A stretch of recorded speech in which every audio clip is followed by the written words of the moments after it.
class 9. Yes, we are doing unit number 9, and we have done first 6 point or translation of first 6 point of unit number 9, which is all is not lost. Yes, now today if you open your book at page number 95 and 96, we will see point number 7, which is I was sent on 3 months training course. यानी मुझे sent का मतलब होता है भेज देना. 3 months 3 माह के ट्रेनिंग कोर्स, तरबियती कोर्स भी कह सकते हैं, ट्रेनिंग भी कह सकते हैं, टू कराची. यानी मुझे 3 माह का के तरबियती कोर्स पर कराची भेज दिया गया. ठीक है. I made all my possible attempts, यानी मैंने करना. ऑल पॉसिबल का मतलब होता है मुमकिन. अटैम्प्ट्स कोशिशें.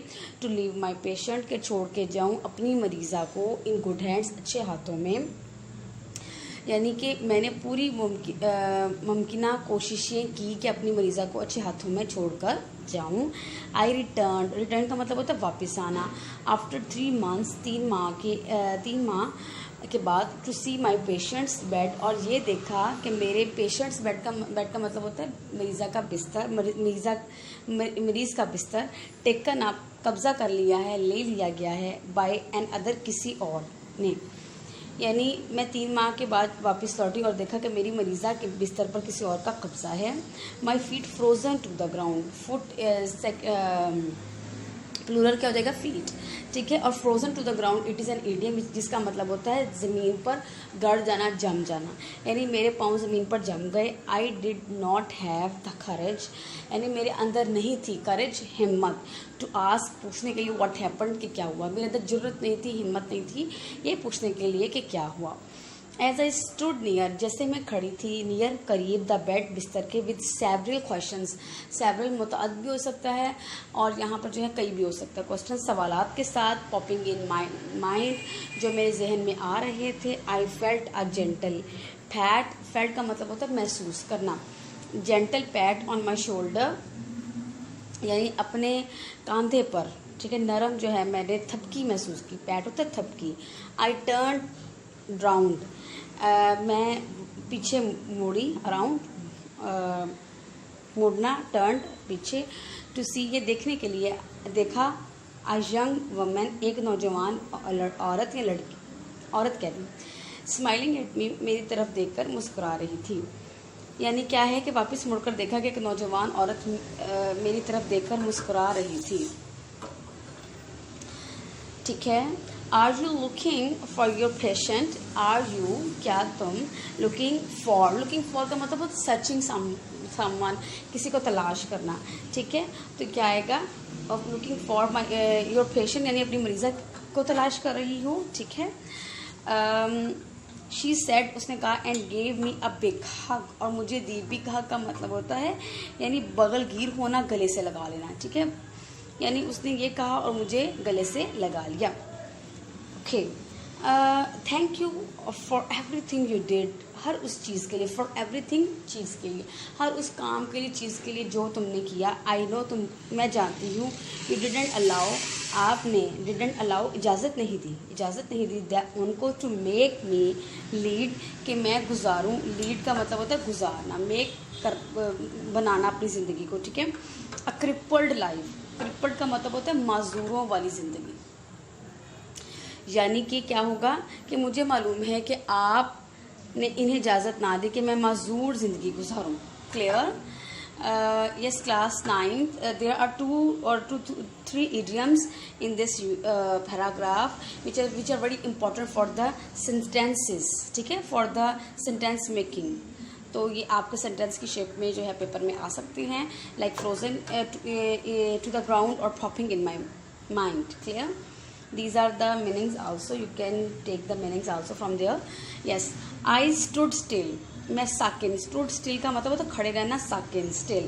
Until her family came, तब तक कि उसका ख़ानदान आ गया. Around, with मेरे इर्द गिर्द. With big smiles, बड़ी मुस्कुराहटों के साथ. On their faces, अपने चेहरों पर. मैं साकिन खड़ी थी जहाँ तक कि अपने चेहरे पर फ़राग दिलाना मुस्कुराहटें लिए हुए उसका ख़ानदान मेरे इर्द गिर्द आ गया। यानी बहुत जो है वो पुरजोश मुस्कुराहटें भी कह सकते हैं, और जो है वो मतलब बहुत दिल से जो मुस्कुराहट होती है, ठीक है। ऑब्वियसली जाहिर सी बात है, she helped a lot for the patient, so they did that. Okay, thanks to Allah का शुक्र है। शी वॉज माई पेशेंट, वो मेरी मरीज़ा थी। स्टैंडिंग, खड़ी थी, एंड वॉकिंग, और चल रही थी, ऑन हर ओन फीट, अपने पाँव पर। यानी अल्लाह का शुक्र है कि वो मेरी मरीज़ा थी और अपने पाँव पर जो है वो खड़ी थी और चल रही थी। आई couldn't recognize का मतलब होता है पहचाना। मैं पहचान ना सकी हर उसको without the machinery and tubes around her body, और उसके जिस्म के इर्द गिर्द ट्यूबों के बगैर। यानी उसके जिस्म के गिर्द मशीनें और ट्यूबों के बगैर मैं उसे पहचान ना सकी। शी वॉक्ड ऑन क्रचेस का मतलब होता है बैसाखियाँ। वो बैसाखियों से चल रही थी, विच शी वुड, जिसे वो छोड़ देगी इन फ्यू मंथ्स, कुछ महीनों में। यानी वो बैसाखियों पर चल रही थी जिन्हें वो कुछ चंद महीनों में छोड़ देगी। आई वॉज सो ग्लैड, मैं खुश थी, that I had done those exercises. अच्छा जी, she is remembering the thing which she did with the patient. तो क्या आएगा कि अच्छा जी, मैं खुश थी कि that I done those exercises, मैंने उस पर वो वर्जिशें की। टू कीप हर लिम्स होता है अज़ा, इन मोशन, हरकत में, यानी कि ताकि उसके जो अज़ा है वो हरकत में रहें। क्या आएगा, यानी कि मैं बहुत खुश थी कि मैंने उसके अज़ा को हरकत में रखने के लिए उससे वो वर्जिशें कराईं। आई वॉज ग्लैड, मैं खुश थी, that my efforts bore fruit, कि मेरी कोशिशें रंग ले आईं या फल ले आईं, ठीक है, या बाआवर साबित हुई, ठीक है। बट मोस्ट ऑफ ऑल, लेकिन सबसे ज़्यादा, आई वॉज हैप्पी, मैं खुश थी, that Allah almighty help me, Allah Taala ने मेरी मदद की, अल्लाह कादिर मुतलक ने मेरी मदद की, विद आ लॉस्ट बैटल, एक हारी हुई जंग में। यानी लेकिन मैं सबसे बढ़कर मैं खुश थी कि अल्लाह ताला ने यह हारी हुई जंग जीतने में मेरी मदद की। These are the meanings you can get. Okay, last paragraph, which is paragraph number 10.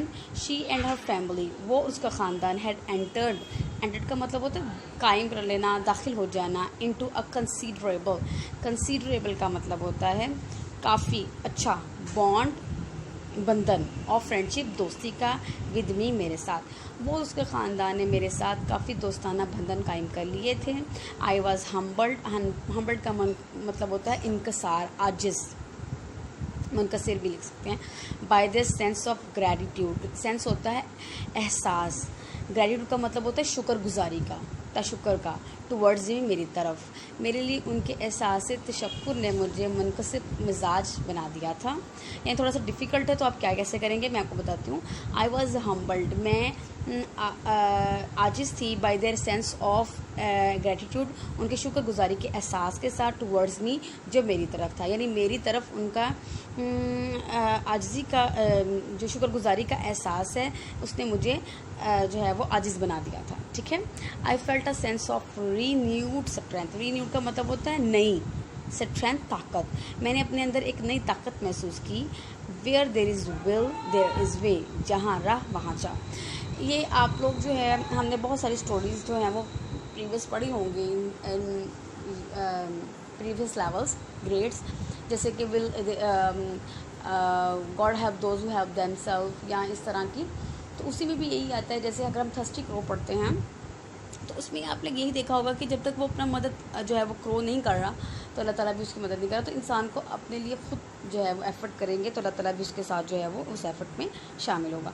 I was proud to be a nurse, और मुझे अपने नर्स होने पर फ़ख्र था। Clear, now your unit is completed, we will discuss the theme. Some people consider nursing is an underrated profession, यानी कोई इतना अच्छा प्रोफेशन नहीं है। It is not being valued like some other profession, इसको इतनी वैल्यू नहीं दी जाती है। So this story highlights the importance of nursing profession and how the sincere effort and strong determination of a nurse save a patient from near crippling stage. सही बात है कि किस तरह एक एफ़र्ट जो है आपकी किसी के लिए एफ़र्ट जो है किसी की ज़िंदगी को बचा सकती है, किसी को मफलूज ज़िंदगी गुजारने से बचा सकती है। तो ये नर्स प्रोफेशन की जो इम्पोर्टेंस है, जो उसकी जो है वो आप ये कह सकते हैं एफ़र्ट्स हैं, उसको जो है वो शो किया है in this unit. Now we will do at page number 97 glossary which is neurology यानी असाबी, study of nerves and nervous and nerve cells. Devastating होता है, तबाहकुन, शॉकिंग, न्यूरॉन्स, असाबी खुलिया, नर्व सेल्स। रिक्रूट, एम्प्लॉय यानी भर्ती करना।